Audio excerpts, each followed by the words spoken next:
नमस्कार, NB news world में आप सभी का स्वागत है। मैं हूं धनेश्वरी देवांगन। अब खबरें विस्तार से। ब्रिटेन की राजधानी लंदन के बेडरूम में एक शख्स ने चाकू मारकर 3 लोगों को घायल कर दिया। लंदन पुलिस ने इसे आतंकवादी घटना मानकर जांच शुरू कर दी है। ब्रिटेन की राजधानी लंदन में शनिवार देर शाम ईस्ट लंदन मेट्रो स्टेशन पर एक व्यक्ति ने 3 लोगों पर हमला किया।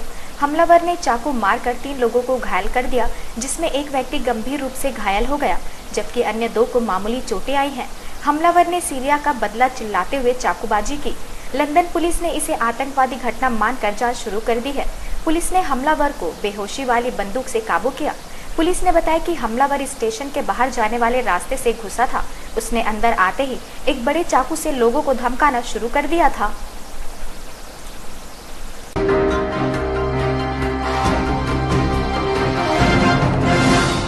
राजस्थान के प्रतापगढ़ जिले के धोलापानी थाना इलाके में तेज रफ्तार से आ रही एक पिकअप वैन सड़क के किनारे खड़े ट्रक से टकरा गई, जिसमें 11 महिलाओं समेत 18 लोगों की मौत हो गई और 16 लोग घायल हो गए। धोलापानी थाने में पदस्थापित पुलिस अधिकारी रतन लाल के अनुसार पिकअप के ट्रक से टकरा जाने से 12 लोगों ने मौके पर ही और 6 ने अस्पताल ले जाते समय दम तोड़ दिया। घायलों में से 15 को उदयपुर और 1 को प्रतापगढ़ के सरकारी अस्पताल में भर्ती कराया गया है। पुलिस के अनुसार पिकअप वैन में सवार लोग छोटी सांस दी जा रहे थे, तभी यह हादसा हुआ। सभी मृतकों की पहचान फिलहाल नहीं हो पाई है। पुलिस मामले की जांच कर रही है।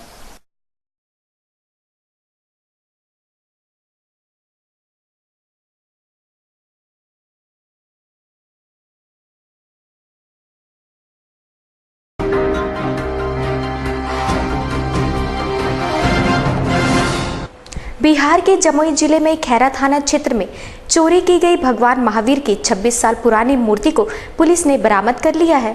बिहार के जमुई जिले में चोरी हुई भगवान महावीर की 2600 साल पुरानी ऐतिहासिक मूर्ति मिल गई है। करोड़ों रुपए की कीमत वाली यह मूर्ति शनिवार देर रात सिकंदरा थाना क्षेत्र के पदम्बर गांव के पास सड़क किनारे पड़ी मिली। यह मूर्ति 27 नवंबर को चोरी हो गई थी। राज्य सरकार ने इस मामले की जांच सीबीआई को सौंप दी थी। गृह मंत्री राजनाथ सिंह तक ने इस मामले में मुख्यमंत्री नीतीश कुमार से बात की थी। कुछ हथियारबंद लुटेरे ने यह मूर्ति पटना से 170 किलोमीटर दूर जमुई जिले के सिकंदरा मंदिर से लूट ली थी। हालांकि लुटेरे अभी पुलिस के हत्थे नहीं चढ़े हैं। जानकारी के मुताबिक कुछ गांव वाले जंगल की तरफ जा रहे थे, तभी उनकी नजर झाड़ी में पड़ी इस मूर्ति पर पड़ी।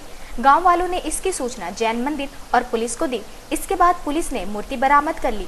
चोरी की घटना को लेकर स्थानीय लोगों में काफी रोष भी था, जो एकाएक खुशी में बदल गया।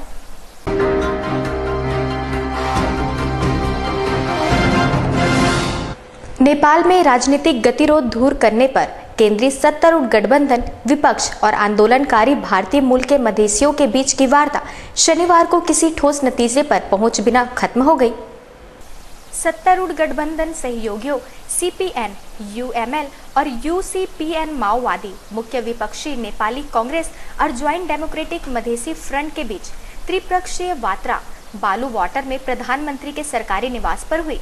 अगले दौर की वार्ता यूडीएमएफ के 4 शीर्ष नेताओं के नई दिल्ली यात्रा से लौटने के बाद होगी।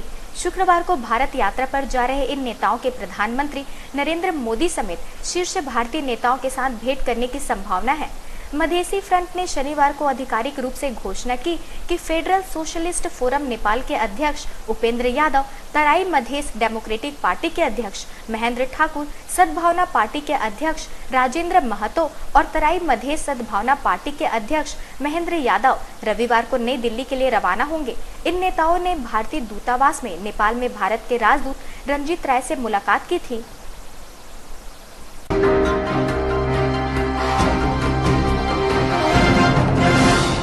राजद नेत्री मीसा भारती ने प्रधानमंत्री नरेंद्र मोदी पर हमला बोलते हुए कहा कि गलत बयानबाजी करने के लिए प्रधानमंत्री नरेंद्र मोदी और उनकी टीम को बिहार की जनता से माफी मांगनी चाहिए। राजद की नेता और पार्टी अध्यक्ष लालू प्रसाद की पुत्री मीसा भारती ने शनिवार को कहा कि विधानसभा चुनाव के दौरान प्रधानमंत्री नरेंद्र मोदी ने बिहार में विकास की रफ्तार धीमी बताई थी, जबकि नीति आयोग की रिपोर्ट में उनकी बात गलत साबित कर दी है। इसलिए मोदी को बिहार की जनता से माफी मांगनी चाहिए। मीसा ने कहा कि विकास का बिहार मॉडल गुजरात मॉडल से कहीं बेहतर है। नीति आयोग की ओर से जारी वार्षिक रिपोर्ट में बिहार को देश में सबसे तेज गति से विकास करने वाला राज्य बताए जाने पर मीसा ने कहा कि बिहार की विकास दर 17.6 है, जो किसी भी अन्य राज्यों से बेहतर है। पाटलिपुत्र संसदीय क्षेत्र से लोकसभा चुनाव लड़ चुकी मीसा ने कहा कि नीति आयोग की रिपोर्ट ने भारतीय जनता पार्टी के उस दावों की भी हवा निकाल दी है, जिसमें कहा जा रहा था कि जदयू भाजपा गठबंधन तोड़कर भाजपा को सरकार से अलग किए जाने के बाद बिहार में विकास की रफ्तार धीमी पड़ गई। मीसा भारती ने कहा कि प्रधानमंत्री नरेंद्र मोदी ने भी विधानसभा चुनाव के दौरान रैलियों में बिहार के विकास की रफ्तार धीमी होने की बात कही थी। नीति आयोग की रिपोर्ट आने के बाद अपने गलत बयान के लिए मोदी और उनकी टीम को बिहार की जनता से माफी मांगनी चाहिए। उन्होंने कहा कि विकास का बिहार मॉडल गुजरात मॉडल से कहीं बेहतर है।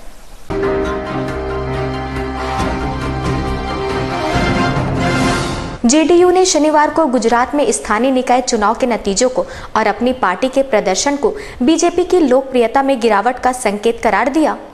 जेडीयू के अध्यक्ष शरद यादव ने कहा कि बिहार विधानसभा चुनाव में जीत के बाद उनकी पार्टी के प्रदर्शन से संकेत मिलता है कि लोग कम समय में ही भाजपा से परेशान हो गए और जेडीयू को एक बड़े विकल्प के तौर पर देख रहे हैं। शरद यादव ने एक बयान में कहा कि लोग शांति और सांप्रदायिक सौहार्द चाहते हैं, लेकिन दूसरी ओर भाजपा और उसकी जैसी विचारधारा वाले संगठन नफरत फैलाने वाली भाषा बोलने से बाज नहीं आ सकते। इससे विकास बाधित होगा और निवेशक दूर जाएंगे।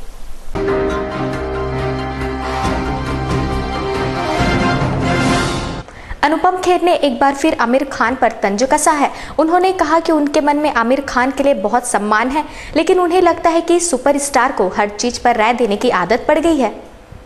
अभिनेता अनुपम खेर ने कहा कि उनके मन में आमिर खान के लिए बहुत सम्मान है, लेकिन उन्हें लगता है कि इस सुपरस्टार को हर चीज पर राय देने की आदत पड़ गई है।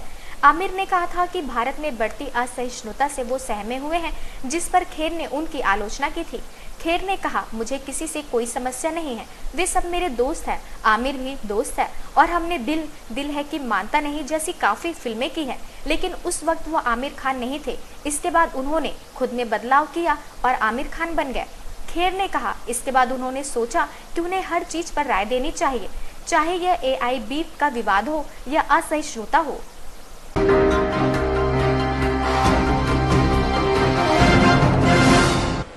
बॉलीवुड की अपकमिंग फिल्म मकर जाल के प्रमोशन के लिए आज प्रेस कॉन्फ्रेंस रखी गई है, जिसमें फिल्म की पूरी स्टार कास्ट मौजूद रही। फिल्म के डायरेक्टर ने बताया कि मकर जाल फिल्म पूरी तरह से पॉलिटिक्स कश्मकश की कहानी पर बेस्ड है।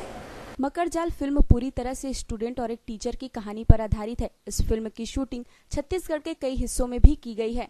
डायरेक्टर दिनेश साहू भी छत्तीसगढ़ के मुंगेली जिले के रहने वाले हैं। बतौर निर्माता और निर्देशक ये उनकी पहली फिल्म है। इस फिल्म को 11 जनवरी को रिलीज किया जाएगा। छत्तीसगढ़, बंगाल और मुंबई में एक साथ इस फिल्म का प्रदर्शन किया जाएगा। यह फिल्म 2 करोड़ रुपए की लागत राशि से बनी है। तो टीवी मीडिया से जुड़े बहुत सारे मैंने काम किए हुए हैं और डायरेक्ट भी किया है, प्लानिंग भी की है। एक जो रिश्ते, शूज कोई है, बालिका दूत, ऐसे बदलते रिश्ते, भाई भैया ब्रदर, ऐसे बहुत सारे टीवी शोज किए। हाँ, ये मेरी पहली फिल्म है और पहली फिल्म के हिसाब से देखा जाए तो मैं तो अपनी तरफ से बेस्ट देने की कोशिश किया हूँ, पर कितना बेस्ट दिया हूँ ये तो आप लोग डिसाइड करेंगे जब फिल्म देखेंगे। और बस इतना कोशिश किया हूँ कि फिल्म में जब दर्शक थिएटर पे पहुँचे तो बोर ना हो, मतलब उनका मनोरंजन हो सके। क्योंकि हम ऑलरेडी लाइफ में इतने टेंशन से जी रहे हैं कि थिएटर अगर हम जाते हैं तो एक इंटरटेनमेंट के लिए जाते हैं, अगर वो चीज़ फुलफिल नहीं होता।